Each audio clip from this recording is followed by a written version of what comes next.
The proper perspective. The verse is 2 Corinthians 2:14. Let's look that up. 2 Corinthians 2:14, but thanks be to God who always leads us in triumphal procession in Christ, and through us spreads everywhere the fragrance of the knowledge of Him. For we are to God the aroma of Christ among those who are being saved and those who are perishing. The proper perspective. The proper perspective of a servant of God must not simply be as near to the highest as he can get, but it must be the highest. Be careful that you vigorously maintain God's perspective, and remember that it must be done every day, little by little. Don't think on a finite level. No outside power can touch the proper perspective.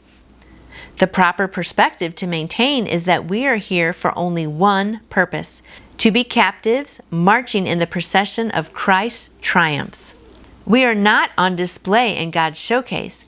We are here to exhibit only one thing: the captivity of our lives to the obedience of Christ. 2 Corinthians 10:5. How small all the other perspectives are. For example, the ones that say, I am standing all alone, battling for Jesus, or I have to maintain the cause of Christ and hold down this fort for Him. But Paul said, in essence, I am in the procession of a conqueror, and it doesn't matter what the difficulties are, for I am always led in triumph. Is this idea being worked out practically in us? Paul's secret joy was that God took him from a blatant rebel against Jesus Christ and made him a captive, and that he became His purpose.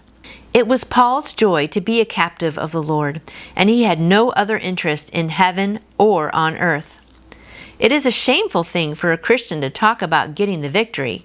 We should always belong so completely to the victor that it is always His victory, and we are more conquerors through Him. Romans 8:37. We are to God the fragrance of Christ. 2 Corinthians 2:15. We are encompassed with the sweet aroma of Jesus, and wherever we go, we are a wonderful refreshment to God. That is really good. I'm reading that one line one more time. The proper perspective to maintain is that we are here only for one purpose: to be captives marching in the procession of Christ's triumph. And that is so true. You know, we think, oh, well, we're here to be doing our own thing, right? And we have our own goal. But the right perspective is that we are underneath God and that we are following Him and marching in His procession, right? I love that. We are not our own. We were bought with a price and we have a job to do, but we want to be under God all the time. And this other part I'm just going to read again too, that Paul's secret joy was that God took him from a blatant rebel against Jesus and made him a captive. And Paul talks about that a lot. And Paul didn't mind being in jail, right? He didn't mind being a captive and being in jail because of Jesus and because of his faith. And he wouldn't stop preaching. And he was in jail and he'd get out and he'd go preach again and get thrown back in jail and beat up again, right? But he knew he was here for one purpose and one purpose only. And before that, he was like the worst person you would ever think that could become a Christian, right? He was killing Christians, and God totally turned him around, did a 180.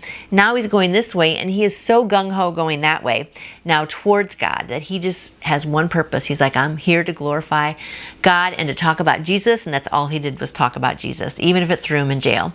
So I hope that we can have that same purpose today. I hope you're very just full of spunk and energy, realizing that I have one purpose, and that's to serve God and tell other people about Him. I'm going to join you on that purpose. We're going to be in that procession together. Let's lock arms and walk together. And I will see you back here tomorrow. You can order your own copy of the My Utmost for His Highest devotional book by going to utmost.org. And I would love to answer any questions you may have about faith in Jesus. Just email me through my website, nancyjoytoyou.com. And I hope you go out and shine for Him today. See you tomorrow.